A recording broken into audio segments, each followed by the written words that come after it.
Good morning, everyone. It's 11 o'clock, and we usually have some stragglers coming in, so we'll just start and they can join us in progress.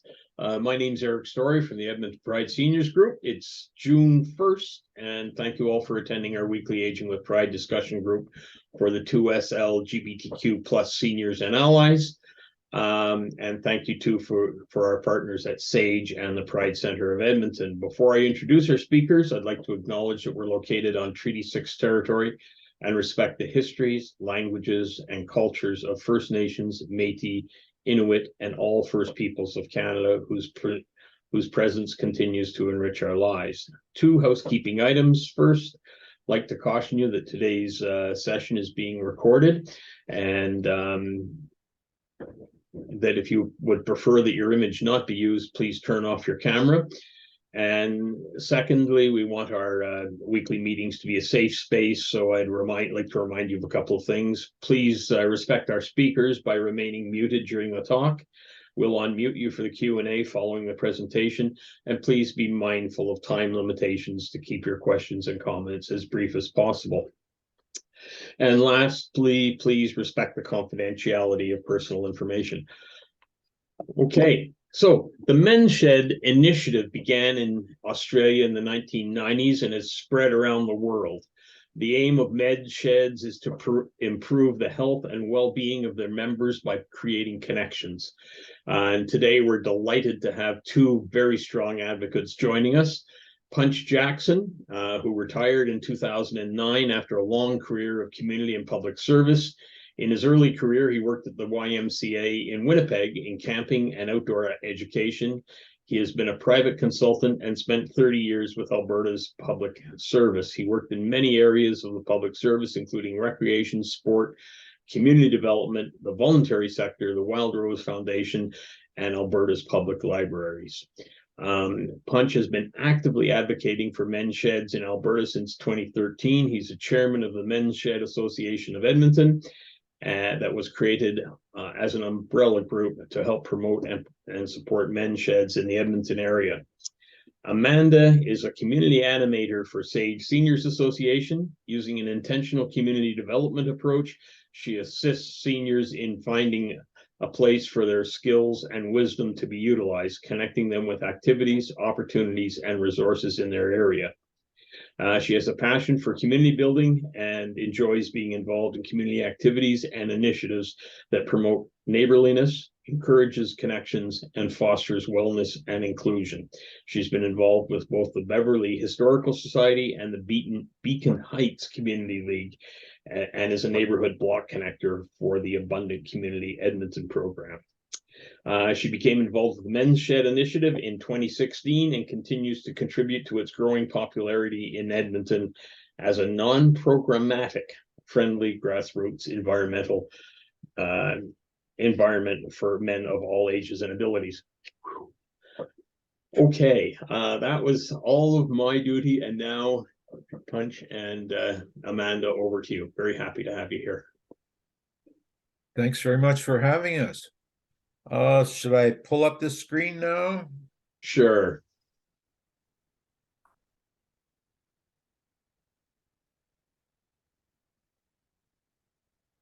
There we are. Okay. I'll get my cursor out of the way here. Well, thank you very much for asking us. As Eric said, Amanda and I have been working on men's sheds here in Edmonton for a number of years.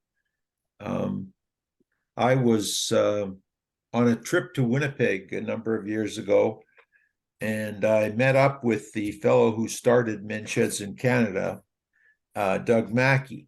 And it didn't take very long before he was telling me to get my butt back to Edmonton and start some sheds. So it was an interesting process to start with. Finding people to be our ambassadors was a bit of a challenge. Let's see, why isn't this moving forward? There we go. So the first person that I really connected with in the city of Edmonton was Scott McKean, who had just been elected as a councillor. And I went to Scott because he had a new portfolio that had to deal with mental health and social isolation. I told him about men's sheds, and within 5 minutes, he was on it. He was supportive of it, and he connected the men's shed group to the process that was just starting, which was the Living Hope suicide prevention strategy. And in that strategy, Scott was able to get us a part of a sentence in the final report that said, men's sheds are a promising practice for suicide prevention. So that was where it started. And I guess now we loop back and say, well, what is it?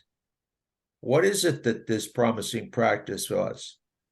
And it's quite simple. Men's sheds are a safe space where men can get together. And the primary purpose of men's sheds, as Eric said, is to focus on the health and well-being of men. That does not exclude women, and we'll get into that a little bit later. But the simplest men's shed is a place where there's a coffee pot, a table, and 2 or 3 guys. The story of how this all started back in Australia in the 1990s was that Australia was going through an economic downturn, much the same as what happens in Alberta, the roller coaster effect in their economy. And in this particular downturn, people started to see a dramatic rise in men with depression, and the suicide rate in Australia for men spiked. And men began to retreat into themselves and just sort of backed away. So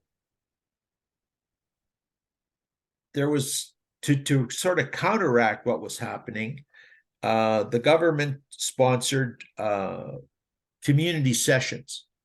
And in these community sessions, the families were given some skills to try to cope with the downturn and cope with depression. In one of these sessions, it was run at a little college. A woman was hired to conduct the workshops. So first week, she was happy as heck. In come a whole raft of people. Oops, they're all women. The place was filled with women. Second week, same story.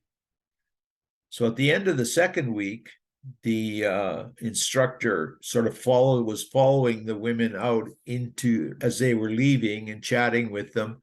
And she got out onto the front step of the facility, and she looked out as the women sort of dispersed out into the parking lot where there were cars everywhere.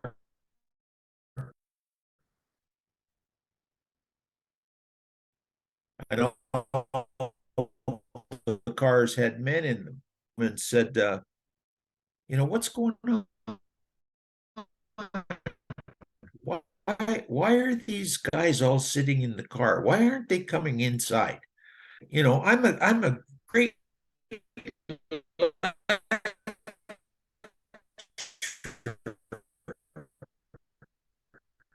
they should be just they don't want to be they don't want to show that they have issues. They don't want to talk about their issues.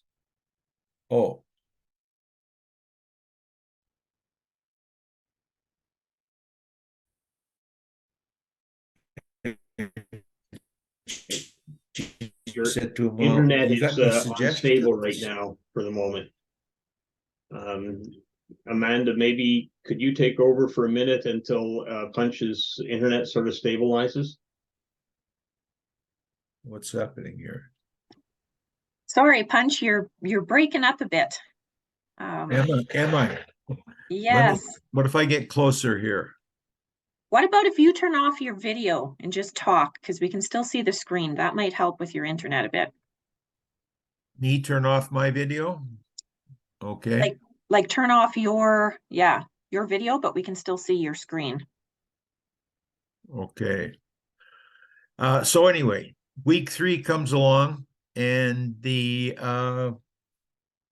women rush in and they're all in the class, and the caretaker slips around to the front of the building and he goes to the parking lot and waves to the guys and says, "Hey, I got a project I need some help with. Can you guys help me?"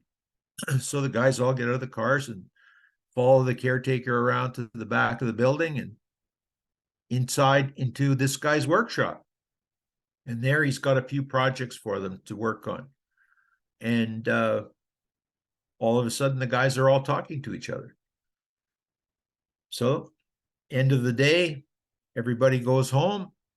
Week 4 comes along. The women go in the front door, and the men all go around to the back door where the coffee is. Coffee's up. In the meantime, the instructor and the caretaker had put up some posters around the workshop for messages, which have now become known as health by stealth. So there were some posters about violence against women. There were posters about prostate cancer. There were different health-related posters about getting your annual checkup, things like that. And the guys all started coming back to the workshop. And even after the session was over, the workshops were over, the men would come every week to the workshop. And that was the beginning of the first men's shed in Australia. The reason for men going to the men's shed, up on the screen, you can see that there's all kinds of cases where men are lonely. They could be in apartments. They could be they could have lost their spouse. They could be new to the city. There's all kinds of reasons. They need friends. And men's sheds, as Scott McKean pointed out, it's a preventative initiative for suicide, because we don't want to have that situation happening that's on the right of the screen. We want to avoid that as much as possible. Okay, now there we go. So the movement for men's sheds has taken off since the late 1990s. And in Australia, they now have over 1,200 sheds. And they have more sheds in Australia than they do McDonald's. The initiative spread over to New Zealand. Naturally, the New Zealanders couldn't be outdone by the Australians. And they have over 130 sheds. But what was surprising was that there was a guy who went down to Australia to study what was happening because Ireland was going through a tremendous downturn and unemployment rates had skyrocketed, and exactly the same thing had happened in Ireland as had happened in Australia.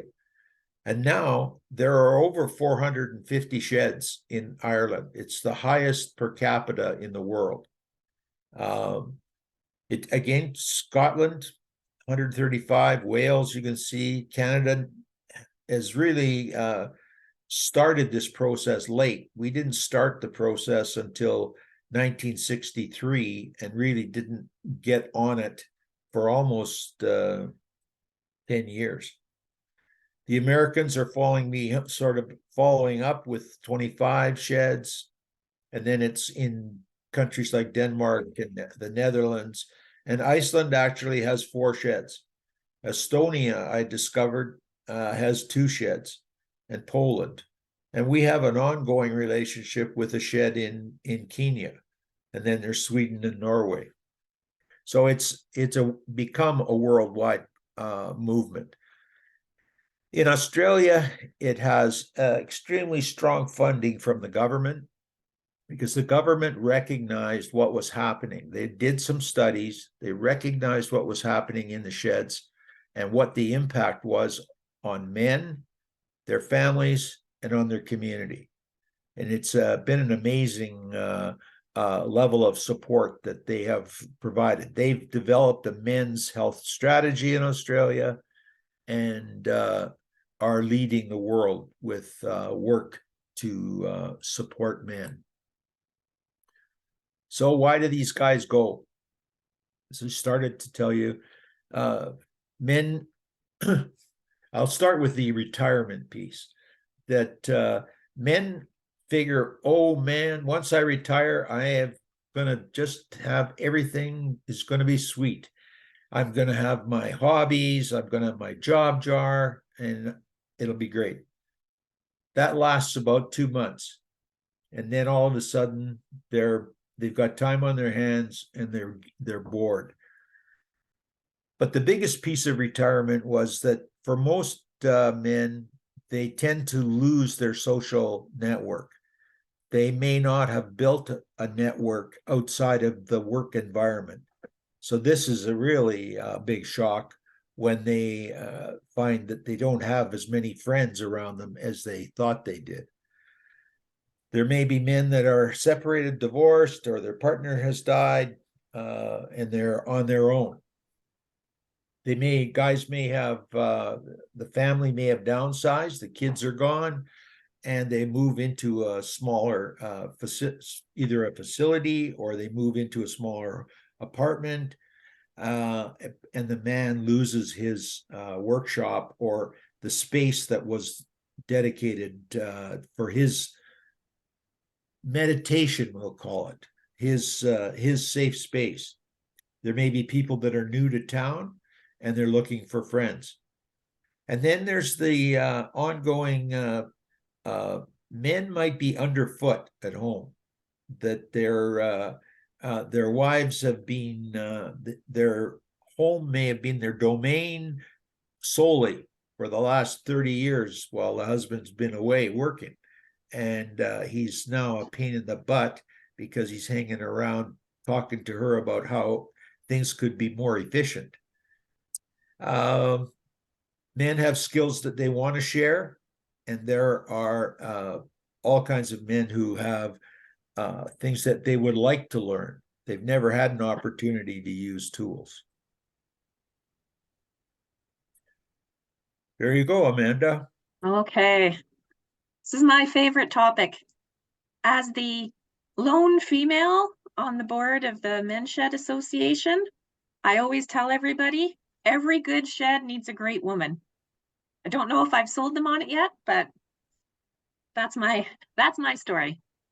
I find this is a very interesting topic when we talk about men's sheds, because of course, when you talk about men's sheds, it typically goes to very gender-focused discussion. Is it for men? Should women be involved?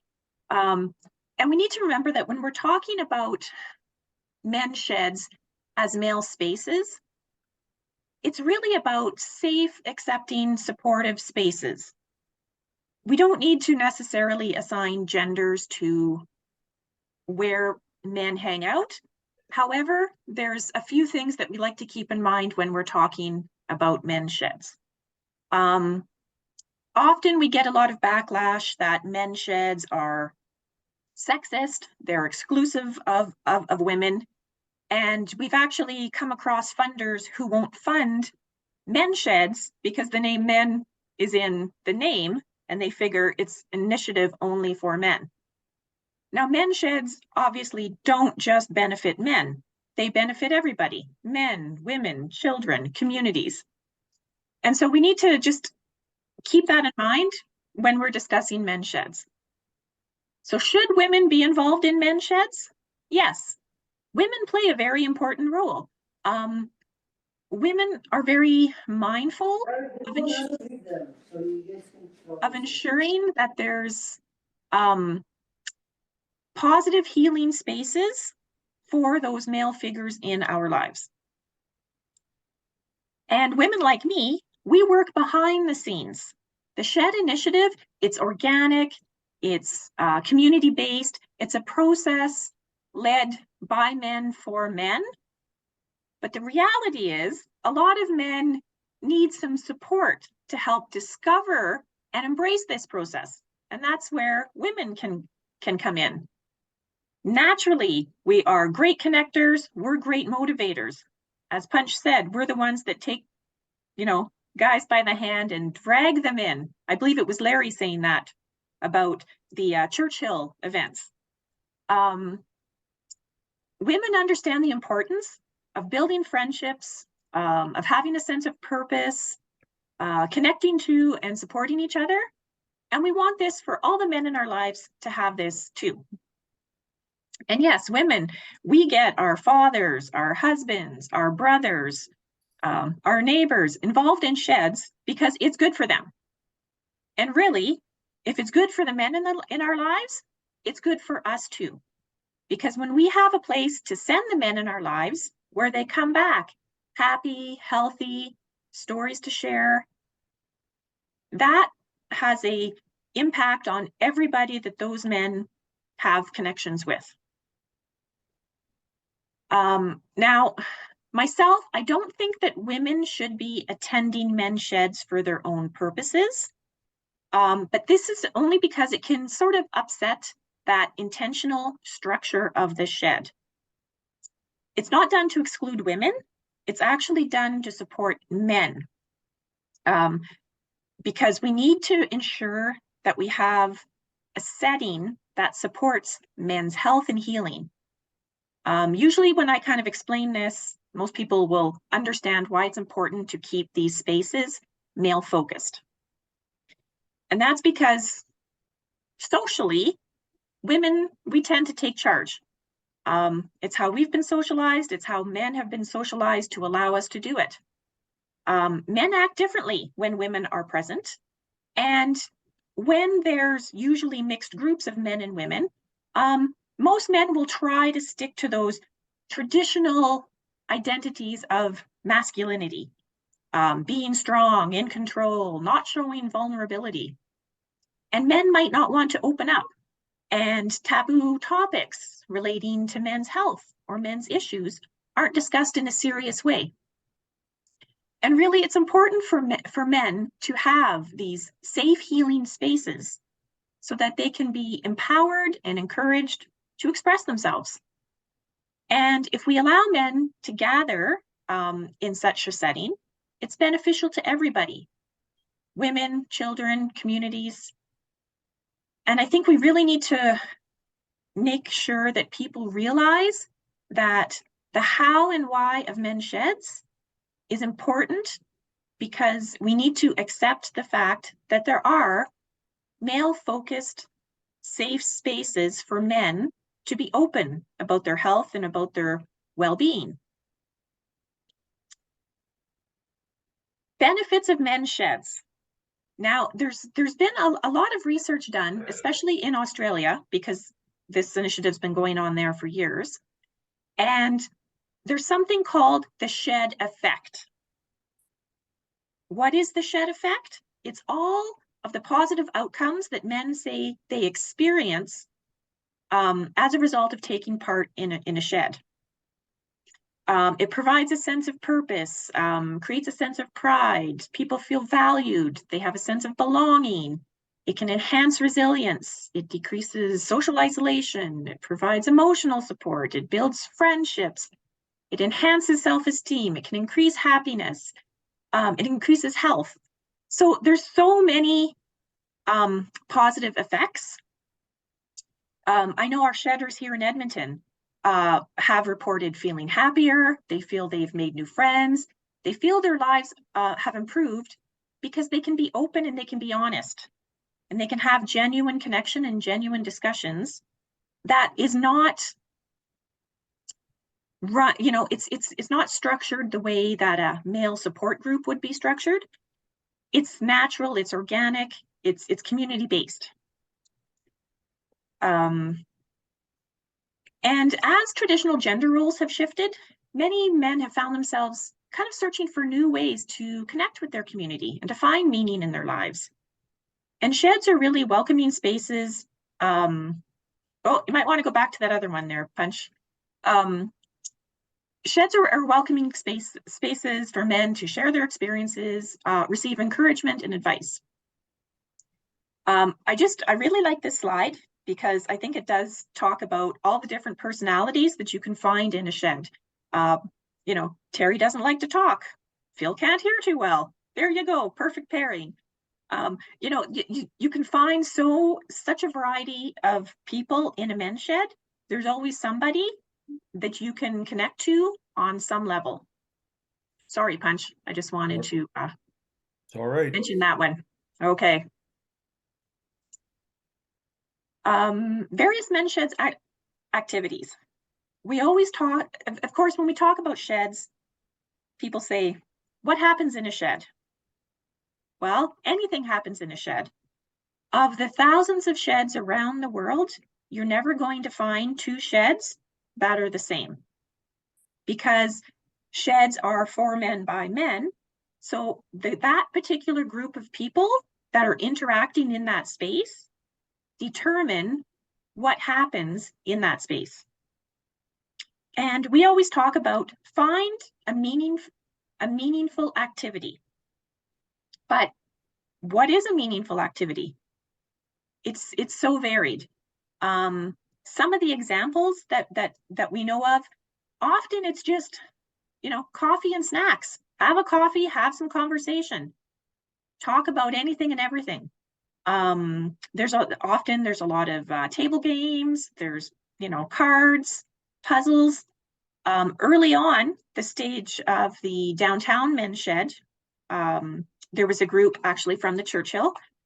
They loved doing puzzles, which sounds weird. Like, why would you want to do a puzzle when you're with a group of guys? But the conversation, it wasn't about the puzzle itself. It was that a puzzle was put on a table and people would come around it, and the conversations that happened were magnificent. Don't know if the puzzle actually ever got finished, but it was about just bringing people together. Sometimes you just need that prop to bring people together. Some of our shedders, they do tours. They do lunch outings. They've done, you know, they've gone to the museums. They've gone to the aviation museums, the art galleries, can be anything. In the picture, you'll notice a bunch of little carved birds in the bottom left. That is from our Cold Lake shed. They create what they call comfort birds. It's a project that's really popular there. So they carve these birds, they're called comfort birds, and then they donate them to one of the local hospices. And they also donate them to long-term care facilities. And they're given to people to hold and to rub. They're nice and soft. Well, it's wood, but it's smooth, so people can rub it. There's all kinds of woodworking. Some of our groups get presenters on a whole bunch of different topics. They could be, you know, historical, they could be health related, anything and everything. Sheds around the world. There's such things as music sheds. It's all about guys creating music, playing music, talking about music, recording music. There's book clubs. There's some that are just about various technology, computers, all that type of thing. Sheds can be whatever it is the guys want it to be. And that's really the beauty of these spaces, is that the people involved decide what is meaningful to them. And often it changes. What might be meaningful in the start of a shed could definitely change and develop and turn into something totally different. Sometimes the community comes to the shed and asks for support. In the top middle slide there, we were asked to do picnic tables for transitional housing for the homeless. And there was leftover material, and Amanda connected the guys to a group of African women who had built a community garden, but they didn't have any money for benches. So the guys built benches for them. The bottom where the guys are standing around that box with a hole in it, that's an unpainted doghouse for Northern Alberta. And their animal rescue group came to the sheds and asked if we could build some. So there's all kinds of community projects that can be worked on. And so that's another value for the men in terms of them seeing the impact of their contributions in the community. And usually most of the sheds do have a component of giving back to the community. So this is why they do like to sometimes take on projects. And they can be something big like building. But we also had a group of men who were older who said, I don't want to build anything. Been there, done that. So what they did, they were all retired. They had all been, most of them had been professional businessmen. They had all kinds of suits and clothes that they didn't need anymore. So they got that together and then they donated it to a local charity. So, people can give back in so many different ways. It's really quite remarkable when there's no limits to what people can do.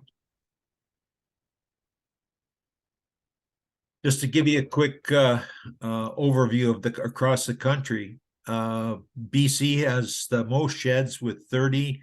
Alberta, we now have 16 sheds, Manitoba 8, Ontario 8, New Brunswick 1, and we're working with, oddly enough, they came to us here in Edmonton from Tuktoyaktuk to build a shed, have a shed in that community. It's a community of 938 people. Not one family has not had a suicide. So they have a real need for some type of group like Men Sheds. The contact information for us is here. We have the Canadian Men Sheds Canada site. We have an Edmonton website. The guys have an active Facebook page. And if you have questions specifically, you can email to menshedsedmonton@gmail.com. Now, Amanda, have we got any other things that we would like to share? Just to mention that we currently have 6 sheds in Edmonton and surrounding region. Is that correct, Punch? Are we still at 6 or are we at more now? 6, yes. 6. Various sheds all doing various things. So if you would like to get connected with a shed, check it out, bring someone to check it out, have questions about what's happening, we can certainly connect you to various groups. And if you're interested in talking about what it might look like to start your own shed in a different area where there isn't one, we're always open to stuff like that as well. The kinds of things that have been talked about during COVID, the downtown guys did over 100 presentations. And it was absolutely amazing, the topics that they covered. They developed a partnership with the University of Alberta, and they helped provide resource people for those presentations. They developed over a month period, they had a partnership project with the Cardiff, Wales Men Shed. And the guys from Cardiff it would be after supper, or around supper time, and it would be early afternoon here in Edmonton. They found all kinds of things that they had in common in terms of coal mining, looking at old artifacts.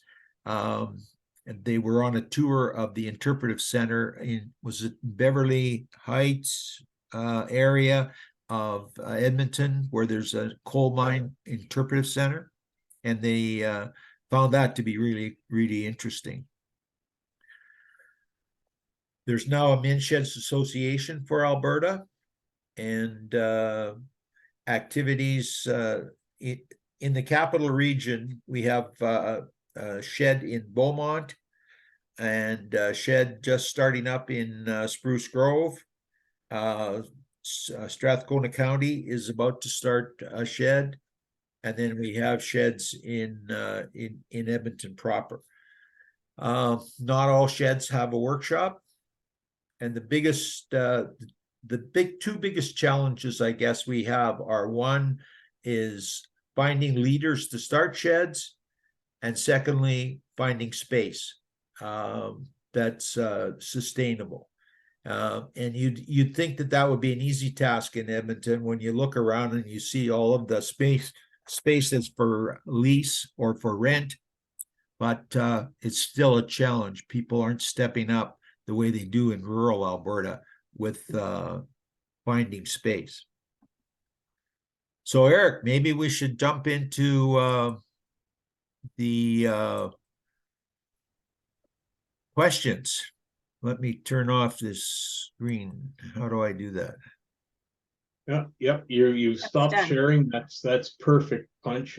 Thank you so much. And before I just want to share a little story that several years ago we were on a cruise, my sister, myself, and a few friends, and there were several sea days. So the first sea day, my sister said, "Well, there's a knitting group up on the top lounge, so I'm going to go up and join that." And I had read, well, there's a men's reading group also going on. So the first day I went to the men's reading group, and I said, later at dinner, my sister said, "How was it?" And I said, "Well, just a bunch of guys sitting around reading and not talking." She said, "Oh, you should try coming to the knitting group." So the next day I went to the knitting group. I walked in the door, and the steward at the door said, "Oh, the men's reading group is the next floor down." I said, "No, I'm going over there." It was fantastic. The level of conversation. Well, of course, all of these kind ladies trying to teach me how to knit, but the conversation that happened just because we were doing something together. And Amanda, I'll stick your phrase in as something that's always stuck in my mind, is that women talk face to face, men talk shoulder to shoulder. And that's the concept that I certainly, well, in the knitting group, women talk shoulder to shoulder, but it was doing something together that sort of brought out the conversation. And for me, it was a fantastic experience. So I just wanted to share that little story. That's what got me interested in men's sheds. And I'll open the floor for questions or comments. If there's no questions, you'll have to endure my interpretive dance. Larry, I see you. Your hand. Yeah, it may sound like an unusual connection, but I am reminded in the way men's sheds have evolved and their primary purpose, very much in the way that another successful community group, and with Alcoholics Anonymous, has arisen. And the start from the community is so important. But I guess my first question to you is, in how many of your sheds are there openly gay men, and how are they accepted?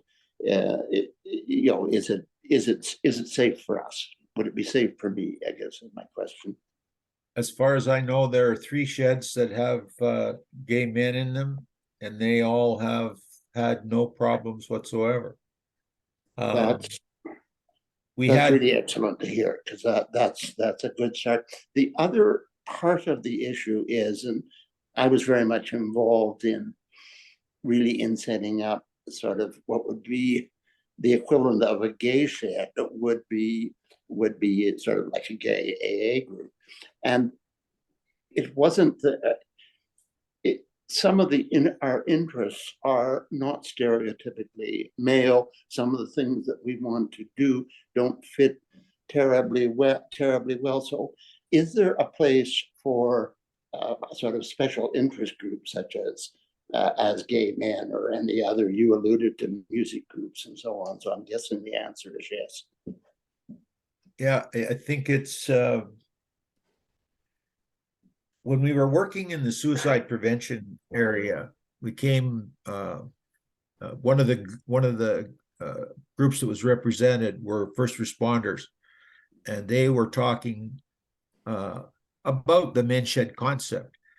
And I said, well, okay, would the fellows that have PTSD, would they be interested in integrating into an existing shed, or would they want to be on their own? And they said that for men with PTSD, they would want to be on their own, and that they would want to be with guys that really understood what they had gone through. So we've had lots of people talk about setting up sheds for men with addictions, drug addictions, alcohol, and they understand this the concept so well. We've had men from AA come to us and want to start a shed, but and one of the fellows is he was a carpenter for most of his life, and he's recently retired and started street ministry, and he wanted to start a shed. And my first reaction was, oh, he's going to start something. He's going to start a woodworking shed. And he said, no, I don't want to do that. I want to start a shed that's focused around the kitchen. And so what he had been able to do was access a commercial kitchen in a church in the Strathcona area. And what he wanted to do was to bring the men in off the street, teach them how to cook. But cooking, the test would be cooking for to make supper, and then cooking again to make meals for the next day, so that they were able to have to avoid dumpster diving, and to give men that skill, and to again have a place for them to go that was safe. So the range of shed types is almost unlimited. We've been talking about the development of what we're calling remote sheds. And this is where you have individuals who are unable to leave their homes, that they have some degree of some handicap of some sort. They can't get out. They can't go to the shed. So to set up, we'll call it a Zoom shed, but that's an interesting process in terms of how do you take a shed experience and bring it to a group of men who are isolated. So we're working with a fellow that's been doing research on this in Australia, because there are thousands of men that are in that situation. And so there's so many different channels for men sheds, but we still are stuck with the key challenges of finding men to step up and lead, and two, to find the space for them to meet. You know, Larry, I just wanted to add, because you had asked if, sheds would be safe spaces for gay men to go to. Men's sheds are, of course, organic, natural. Some of the sheds around Alberta like to say the rule of the shed is there are no rules, but there are rules. They have to be open, respectful of everybody. And if you can't, if you can't be respectful to everybody else in the shed, you will be asked to leave the shed. That's the one rule that we really strive to attend, is that these are safe, open spaces for everybody. And I only ever once saw one potential issue, but it was nipped in the bud right in the beginning. It was never an issue since. So yeah, just wanted to mention that. Thank you for that. I'm sure there will be other questions. So I think now, I'm just wondering, do you have a list of the actual Edmonton men's sheds, what days they meet, what time and that sort of thing that, because I'm thinking it's almost a gay men's shed called Prime Timers, which meets once monthly. And the idea again is just to build social connections. And I think that some of the primetime members, depending on what area of the city the meetings are in, I'd be more than happy to take some information about the men's sheds to prime timers and maybe even ask one of you to come to one of our meetings when we resume in the fall. We can give you that list. There is a list of the sheds and the contact person on the website, but we could give you a further list with the date, the days of the week that they meet and the times. Sure, So if you would do send that to you afterwards. Okay, yeah, I'd be happy to circulate it around the folks that I know as well. That would be great.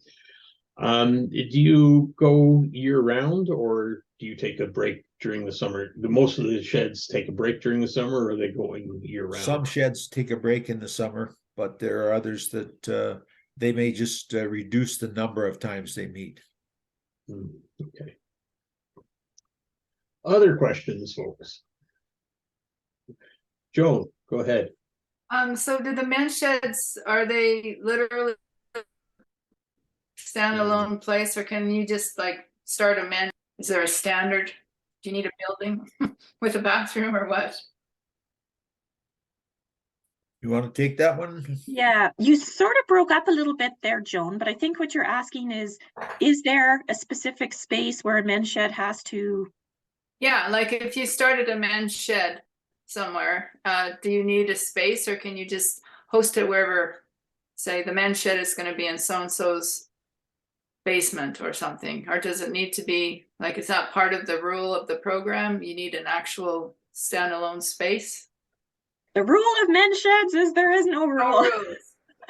No, a men's shed can be anywhere. Usually we try to, the only thing we say is try to make it a place that is accessible, that is inclusive. But if there's guys that, and actually we have a couple groups that are in the early stages of forming a men's sheds, and it's a guy who opens his garage door and the guys go in there and they, shoot the breeze and talk about plans and what could be, what could not be, what it might be. There's sheds, we have some sheds that happen in community league spaces. We have a couple sheds that, began in long-term care facilities. We've had, or seniors organizations. We've had sheds that are other groups that would host a space. Some sheds, we had one pre-pandemic. They were struggling with space. So that particular group, they always met at the same coffee shop at the same time every week, got their usual table, had their talk, had their discussion. It can be whatever it is that the guys want it to be. Right. So you can use a community hall and places like that, or say a library, public library meeting. Yeah. Okay, thanks. I think it's a great idea. It is different having a group of certain people and the openness. I've found that over the years with different groups I've attended, and yeah, it's nice sometimes just to have, a specific group, but not exclusive, but for the purpose of supporting that group. So I like it. I think it's great. Mm-hmm. Yeah, I live fairly close to Bonnie Doon Mall, and in the food court there, every time I'm walking to go through to Safeway or the Shoppers Drug or whatever, you'll always see groups of seniors sitting together and having coffee. And I always wonder, it's these people who have probably known each other for several years and they decided we'll get together for coffee on Tuesday mornings or something like that. And that's great for people that already have a network. But how do you start to build a network for people that don't have one, or whose network is slowly shrinking, and they realize that they need to start to add some more human capital to their network. So this is, to me, a men's shed is an ideal situation. Michael, you're a community activist. What are your thoughts on this? I'm embarrassed to say that one of the sheds in Central actually asked me to attend one of the meetings and chat kind of thing, and we the first time we tried the setup, this was during COVID, it didn't work on Zoom, and somehow it did. The person organizing it wasn't able to get the other people on. So we picked another date, which I wrongly put in my calendar, kind of thing. And so when the second date came, I wasn't there. And then, so I apologized and said, well, maybe sometime, but I haven't heard anything, but I didn't go any further either after that. Was all, and it was during COVID time, the kind of thing as well. It would have been, a Zoom meeting, kind of thing that as well. They're still looking forward to your comments, Michael. Yeah, they're still looking forward to your comments. Oh, yeah, and I haven't done anything to try to reinstate that. And so easy for me to say that it's the kind of thing that I just don't get to too often, and myself is just the problem of getting back at it, because I'm certainly still interested in doing that. But in terms of pulling together a group, I do think that has been mentioned. It oftentimes starts to happen because you run into some other people a little bit. I mean, in some ways, when we started what is now the Edmonton Pride Senior Group, it was a couple of us saying, let's pull a couple of other folks, and there were about 4 or 5 of us that sat down and talked about it, sitting around a table. And we sat around a table at Sage because I was on the board there, and it was easy for me to get a space there to do that kind of thing, and that as well. And it evolved into something different than it wasn't strictly men, and it wasn't strictly a shed, but it did evolve by that beginning, and then others pulling folks. And the 2 of us that started it said each of us said we need to bring at least 1, if not 2 other people we know with us, so that we had that 4 or 5 people kind of thing, that too. So it's another way of, if a couple of the men are interested, whether they can help build that network by bringing another 1 or 2 who probably know somebody else that they eventually, if you bring a couple others, they probably know somebody else that they can bring eventually as well, and that.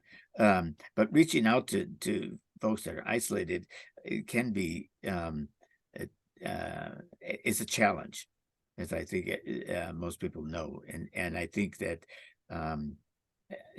it only happens if you intentionally work at finding people that are isolated or lonely, and that that they turn up at different places where they are. But I have nothing further to add. That was my little background story on it. Sorry to put you on the spot. Oh, that's fine. Do we have any other questions? Oh, Bill. Is there a website that contains a links to other websites around Edmonton of men's sheds that we could have here in the chat, and also put on the YouTube page when we get it up there? I'll see if I can put up the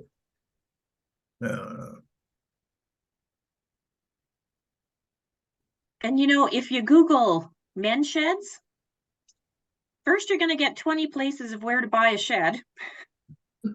But then you will see the Men's Shed Canada site, the Edmonton site, the Australian site, the Scottish site. There's all kinds of resources out there. There's actually 2 books that have been published as well, all about the men's shed movement. Those ones are mostly research done in Australia.